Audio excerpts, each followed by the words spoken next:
যদি বলে বহু বিবাহ আমি পছন্দ করি না, বাল্য বিবাহ পছন্দ করি না, তালাক এটা আমার পছন্দ না, সুদ এটা আমার পছন্দ না, ইসলামের পর্দা প্রথা আমার পছন্দ না, যে কোনো একটি জিনিসকে যদি কেউ অপছন্দ করে শরীয়তের, সে কাফির হয়ে যাবে। সেটা চাহে একেবারে, আমি ছোট্ট উদাহরণ দিতে পারি, একটা মেসওয়াক, ছোট্ট একটা মেসওয়াক যদি কেউ অপছন্দ করে, যেহেতু এরপর 100টি হাদিস রয়েছে, দাড়িকে কেউ অপছন্দ করে, এরপর যে সমস্ত মানে বিশ্বব্যাপী যে সমস্ত ট্রেন্ডগুলো চলছে, যেমন দাস প্রথা অপছন্দ করে এখন সব জায়গায়, বরং দেখা যাচ্ছে যে অনেকে আবার এটাকে বলে যে ইসলামে দাস প্রথা নাই, ইসলামে দাসের বিধান আছে, ছেলে মুক্তির বিধান আছে, দাস গ্রহণ করার বিধান আছে, এমন যে কোনো জিনিস। বাল্য বিবাহ খুব চলতেছে, বাল্য বিবাহ, অথচ বাল্য বিবাহ ইসলামের একটা শরীয়ী বিধিবদ্ধ বিধান, এটাকে যদি অপছন্দ করে, তো ইসলামের যে কোনো একটি বিধানকে কেউ অপছন্দ করবে। বহু বিবাহ ইসলামের স্বতঃস্ফূর্ত একটি বিধান, কেউ যদি অপছন্দ করে, ঘৃণা করে, তাহলে সে কাফির হয়ে যাবে।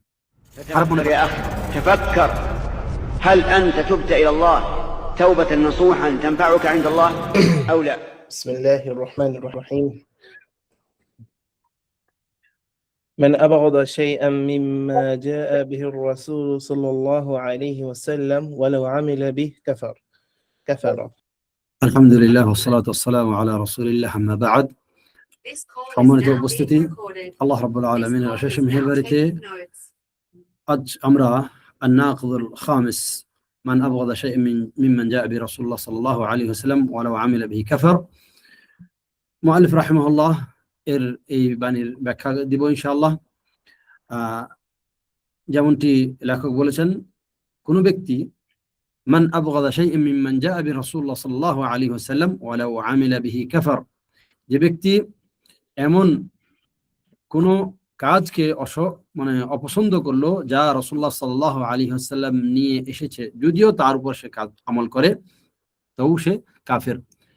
যে নবী সাল্লাল্লাহু আলাইহি ওয়াসাল্লামের আনিত শরীয়তের বিধান এর কোনো একটিকে ঘৃণা করবে, সে কাফের। প্রশ্ন যে কেন এটা এত গুরুত্বপূর্ণ, কেন এটা এত গুরুত্বপূর্ণ যে রাসূল সাল্লাল্লাহু আলাইহি ওয়াসাল্লামের আনিত বিধানের উপর আমল করার পরও যদি তা অপছন্দ করে তাহলে কাফের। কারণ এটা ইসলামের মূল ভিত্তিকে নড়িয়ে দেয়, মূল ভিত্তিকে হেলে ফেলে। ইসলামের মূল ভিত্তি কি? যে রাসূলুল্লাহ সাল্লাল্লাহু আলাইহি ওয়াসাল্লাম যা নিয়ে এসেছেন, ইসলামের শরীয়তকে নিরঙ্কুশ ভালোবাসা। আল্লাহ এবং রাসূলুল্লাহ সাল্লাল্লাহু আলাইহি ওয়াসাল্লাম এর ভালোবাসা হলো ঈমানের মূল অংশ, ঈমানের মূল জিনিস। অতএব আমরা বলতে পারি যে আমল যথেষ্ট না, আমল যথেষ্ট না, সাথে সাথে মাহাব্বত খুবই জরুরি, এবং এটা প্রত্যেকটি ইবাদতের জন্য জরুরি। আল হুব্ব ওয়াত তা'যীম, প্রত্যেকটি ইবাদতের জন্য যে ভালোবাসা এবং সম্মান করা।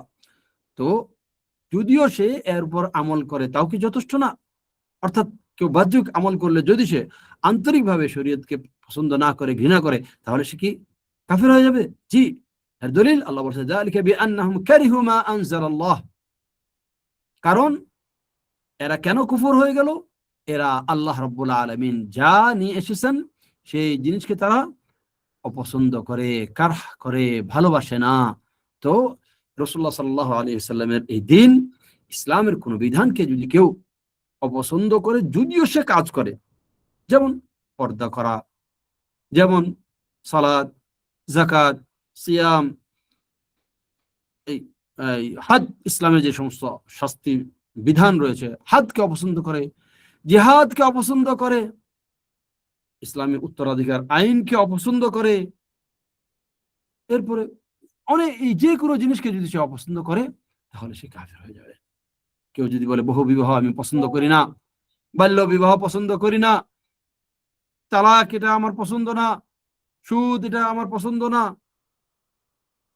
ইসলামের পর্দা প্রথা আমার পছন্দ না, যে কোনো একটি জিনিসকে যদি কেউ অপছন্দ করে শরীয়তের, সে কাফির হয়ে যাবে। সেটা চাহে একেবারে, আমি ছোট্ট উদাহরণ দিতে পারি, একটা মেসওয়াক, ছোট্ট একটা মেসওয়াক শুধু যদি কেউ অপছন্দ করে, যেহেতু এর উপর 100টি হাদিস রয়েছে, দাড়িকে কেউ অপছন্দ করে,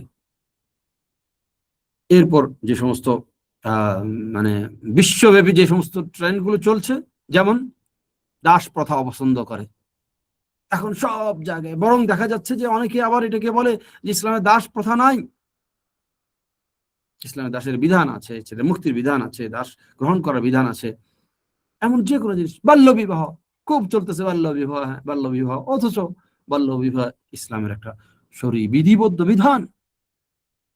এটাকে যদি কেউ অপছন্দ করে, তো ইসলামের যে কোনো একটি বিধানকে কেউ অপছন্দ করবে, বহু বিবাহ ইসলামের স্বতঃসিদ্ধ একটি বিধান, কেউ যদি অপছন্দ করে, ঘৃণা করে, তাহলে সে কাফের হয়ে যাবে। খারাপ মনে করে, অপমান করে। যদি কেউ বলে যে এটা এই যুগে চলতে পারে না,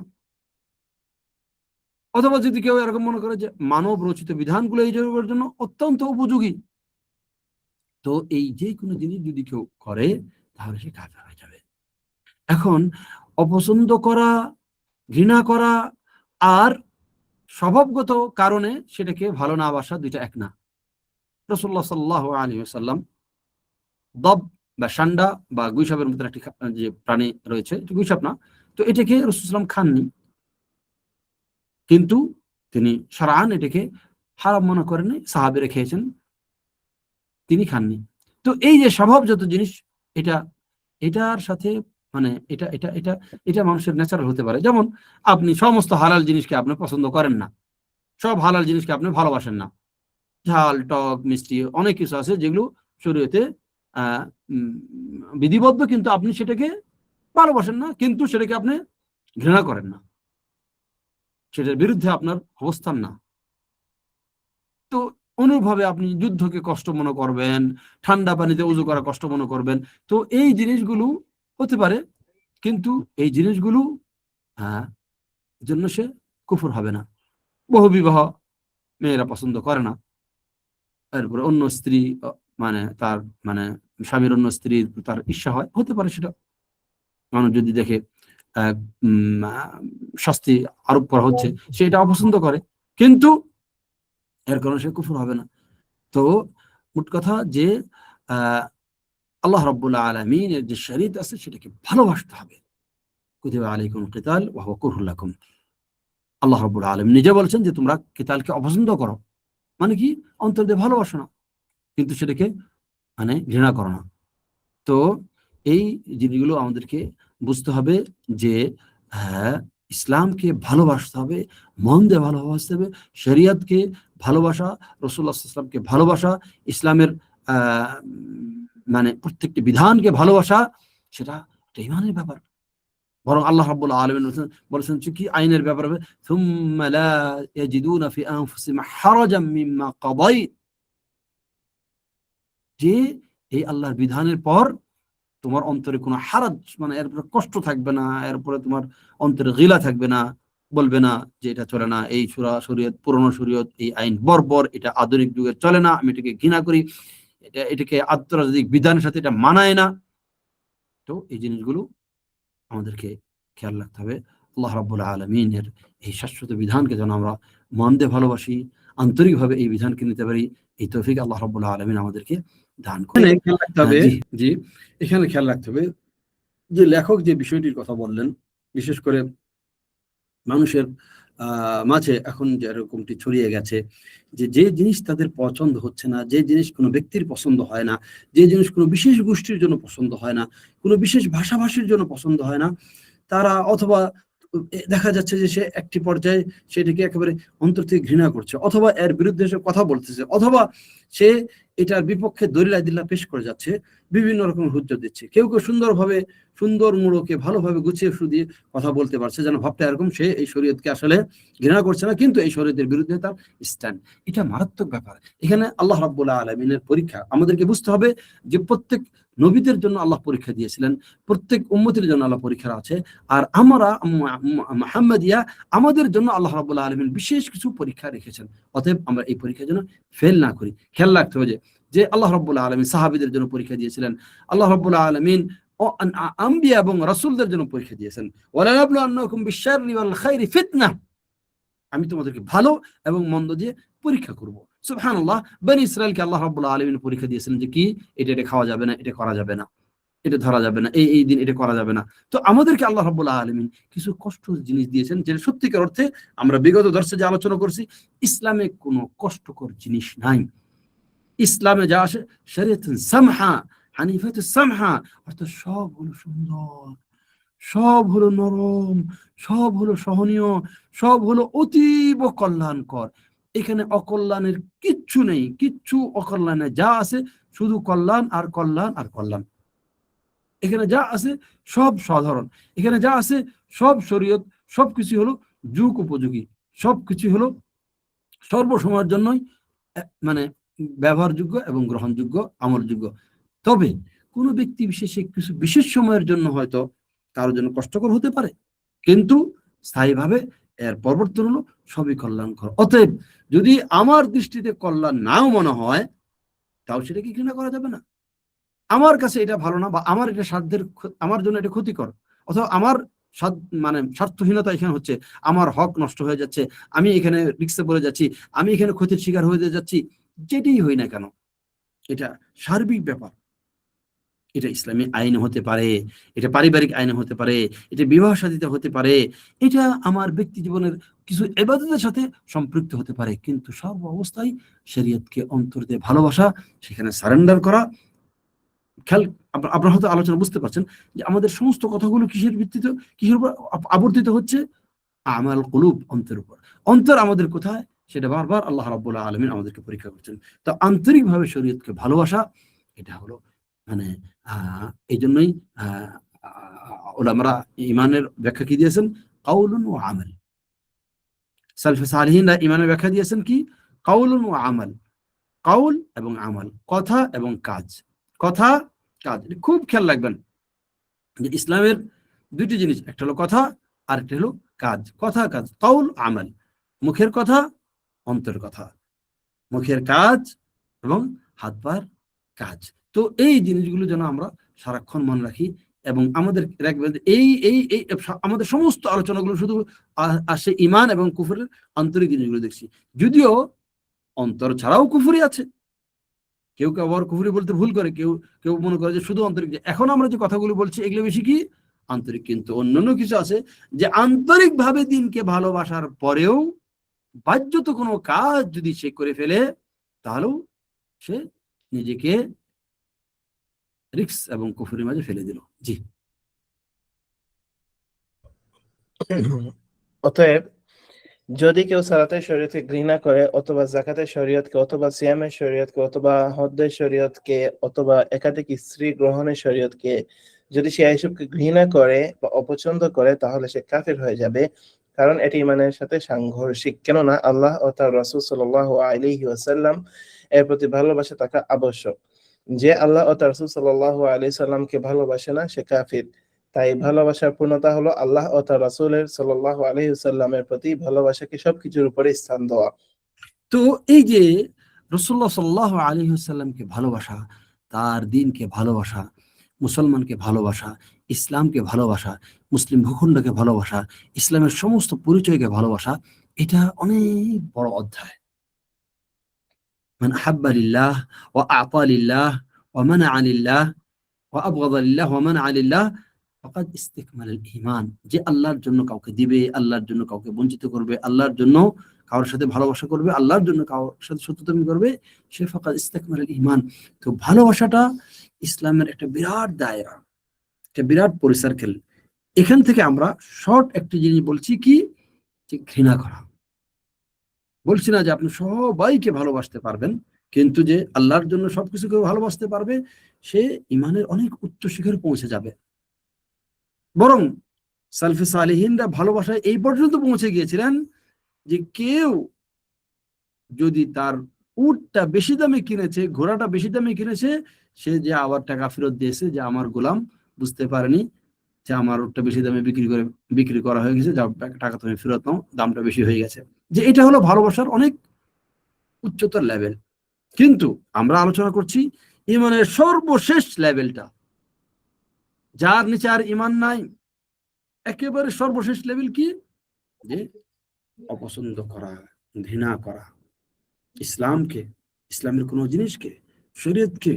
তো এই যে ঘৃণার মানটাও কিন্তু এরকম ভাবে ভালোবাসার মতন সর্বোচ্চ আছে, এবং ঘৃণাটারও আবার সর্বনিম্ন ঘৃণা এবং চলচ্ছয় ঘৃণা।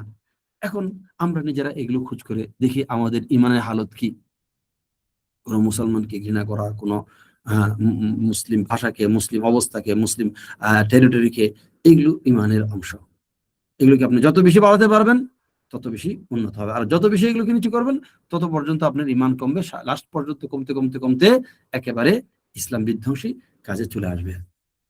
প্রিয় ভাইরা, এখন কিছু জিনিস আছে, সেটা কি সরাসরি হয়তো ইসলামের বিধান না, কিন্তু মুমিনদের বিধান, কিন্তু সেই এলাকার মুমিনদের পরিচয়, এগুলোকেও আমাদেরকে সম্মান রাখতে হবে।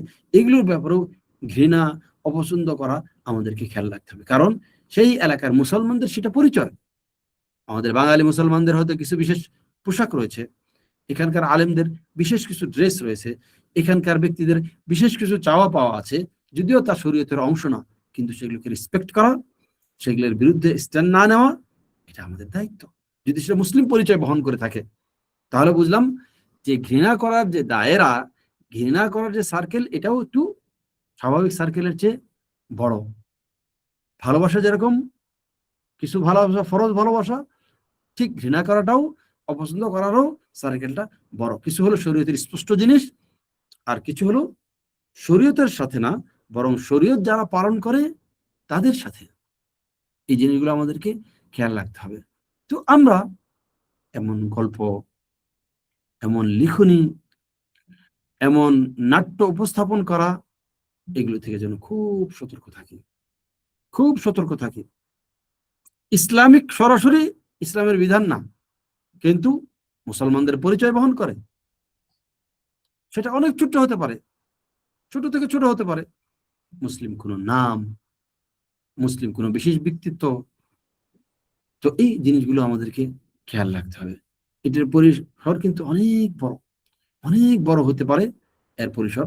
এই পরিসরগুলোকে খেয়াল রেখে আমাদেরকে চিন্তা করতে হবে যে ভালোবাসা, মহব্বত করা, এটার ব্যাপারে যেন আমরা কোনো রকমই কমতি না করি।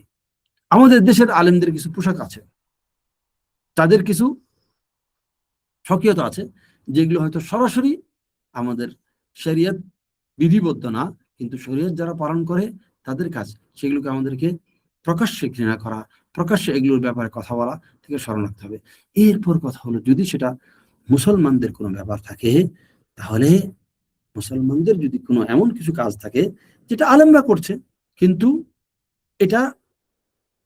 এটার ফলটা ভালো না, অথবা এটা সমাজে একটা কুপ্রভাব ফেলছে, তাহলে সেটাকে লুকিয়ে রাখতে হবে, কারণ সেটা আলেমদের পরিচয়।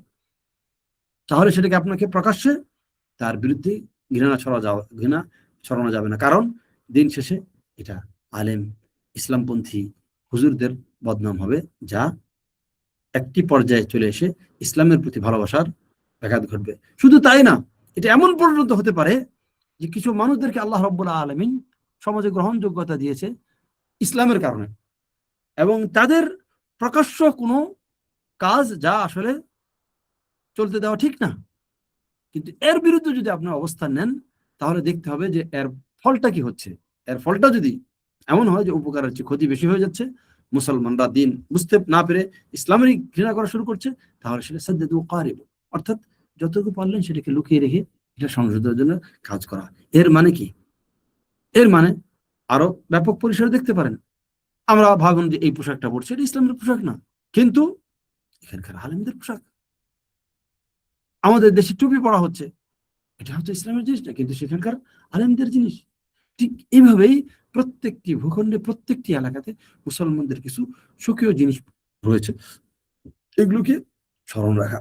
কারণ এগুলোর ব্যাপারে সাধারণ যে কথা, ওয়ামান ইউআযিম শাআইর আল্লাহ ফাইন্নাহা মিন তাকওয়াল কুলুব, যে ব্যক্তি আল্লাহর নিদর্শনগুলোকে সম্মান করবে,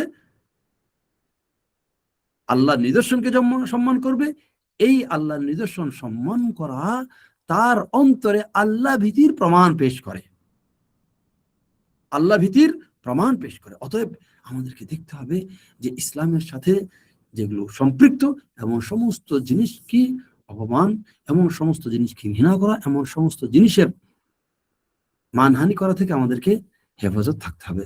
প্রিয় ভাইরা, এই বিষয়গুলো এত ব্যাপক যা বিস্তারিত আলোচনার অবকাশ রাখে, এবং আপনারা নিজ নিজ কর্ম পরিসরে আপনারা খুঁজে বের করতে পারেন, এবং আমি আশা করব যে আপনাদের হয়তো নিজস্ব কিছু এই ব্যাপারে কিছু প্রশ্ন থাকতে পারে। বড় দলিল শেষ করুন, কেন তারা কাফের হয়ে গেছে? কেন তাদের বিগত দিনের নেক কাজগুলো ধ্বংস হয়ে গেছে, কেন তারা ঈমান মুক্ত হয়ে গেছে? কারণ তারা রাসূলের আনিত বিধানের উপর মহব্বত রাখতে পারেনি। যেহেতু রাসূলুল্লাহ সাল্লাল্লাহু আলাইহি ওয়াসাল্লামের আনিত বিধানের উপর তার মহব্বত নাই, এর ফলে সে কাফের হয়ে গেছে। فأحبط أعمالهم, তার হজ, তার যাকাত, তার সাদাকাত, তার খায়রাত যা আছে সব নষ্ট হয়ে গেছে। জি।